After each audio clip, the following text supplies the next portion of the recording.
Kingdoms and Castles, full release review version now. Yay! We're out of beta, and as I previously have reviewed this game, we'll just do a quick update.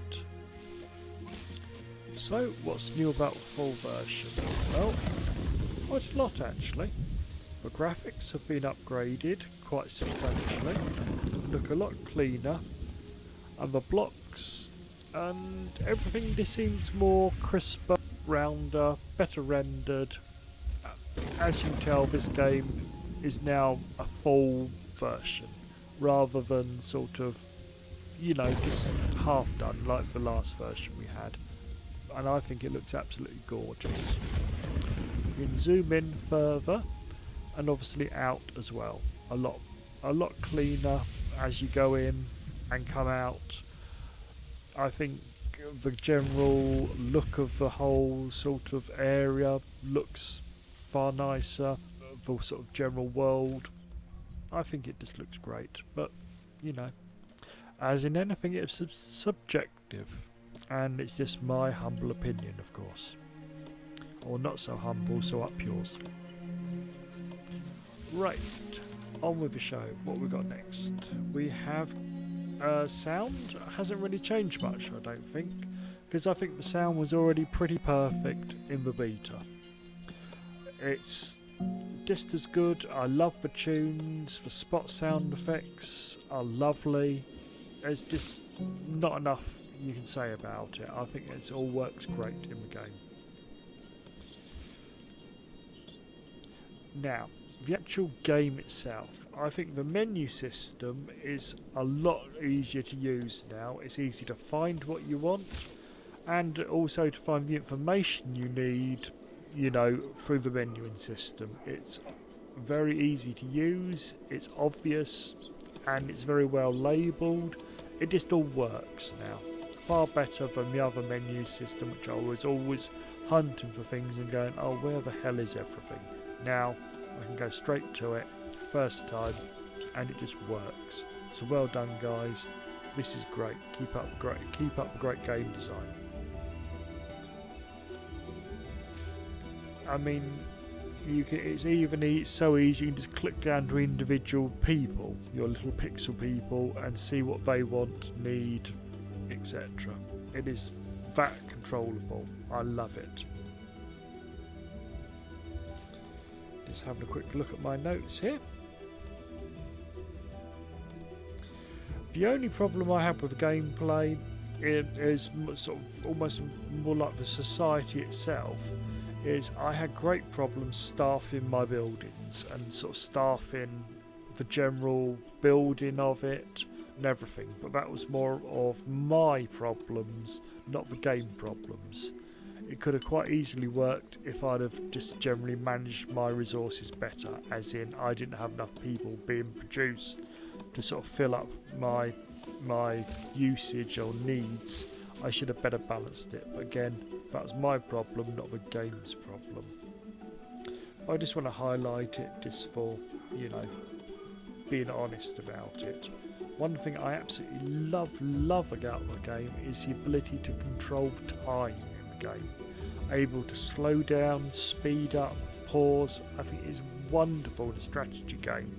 Sometimes you just need to take a breath, or take a minute, take a breath, and think about your next move. Sometimes you need to power on through the years and months just to get the next production thing going, or the next, cut down a load of trees, etc. A fine use of control, I think, is wonderful and should be in every single real-time strategy game going. Great, keep that, love it. So I think it's got a great lasting value as well. I love the fantasy value. I love the fantasy aspect of it, the medieval aspect. I think it really works, rather than going too far back or too far in the future.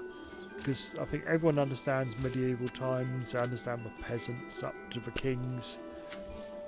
I think it just works great. I think also, because you can play it in different ways as well, it also works. You can play everything from just in the basic sandbox mode where you can build anything, do anything you like, up to a more simple mode where you may get attacked by Vikings, or the more advanced mode where you can have the Vikings and even the dreaded dragon come to pay you a visit and go cough cough, oh dear, you seem to have a lot of flames here, Gov. Hope you built enough wells. But that's for another day. They can really mess your village and town up, I will warn you of that. So, I think that's enough of a general waffle. I think you can tell by my general tone of voice how much of a blast I had with this game. So, let me give you my scores. Graphics, I give it a 7 now. Sound, I give it an 8. Playability, 7. Coolness, oh, definitely an 8. Last stim, I give it a 6.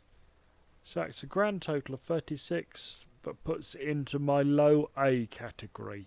But a well-deserved A, and I really think the game designers deserve a pat on the back for delivering a Kickstarter, which obviously I did give these guys money. They delivered a great game. And this is what we really need in Kickstarter. More delivery of great software. Fantastic. Well done. Can't say enough good things. Thank you guys. You're real gents. So, as you can obviously tell, yep, I recommend this bugger. Rush out and buy it, I say. Because if you love the medieval town building experience, or just you want a nice little gentle builder, this is a game for you. So, now on to my confession of this week. Because I've had my favourite little granddaughter with me, or my favourite little rug rat, whatever you want to put, however you want to put it, she's really eating into my creative time. Plus, with my usual Division addiction, I haven't had much time to do anything else. So it's only one video this week. Yes, I'm still working on my Dead Rising 2 and 3 video, but I've only got halfway through it through lack of time. Hopefully next week I will have time to finish it all up. Unless something else happens, of course. Well, I think that's enough of my dulcet tones. Until next time, it's MasterlitchUK signing off. Please enjoy the gameplay and let me know what you think in the comments below. Goodbye!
Mm-mm.